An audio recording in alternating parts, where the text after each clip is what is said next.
कणकवलीमध्ये नारायण राणे यांच्या प्रचारासाठी सभा आयोजित केली गेली होती। या सभेतून नितेश राणे यांनी विनायक राऊत तसंच आदित्य ठाकरे यांच्यावर निशाणा साधलाय। पाहूयात।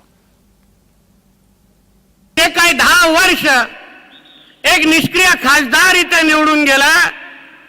ज्या पंतप्रधान मोदी साहेबांना बघून आमच्या इकडच्या मतदारांनी त्याला निवडून दिलं, त्याला खासदार म्हणून पाठवलं।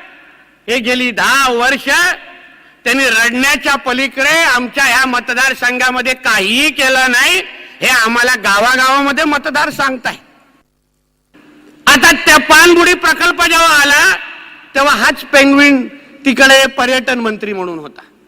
पूर्ण दिवस नाईट लाईफच्या नावाने तिथे थेर करायची, तिथे महिलांवर शोषण करायचं, दिशा सालियान सुशांत सिंग राजपूत सारखे प्रकरण बाहेर काढायची, तिथे तोंड काळं करायचं आणि महाराष्ट्राकडे येणारे हे चांगले प्रकल्प पर्यटन मंत्री म्हणून ह्यांनी लक्ष दिलं नाही। ह्याच्यामुळे इकडे तो प्रकल्प होऊ शकला नाही।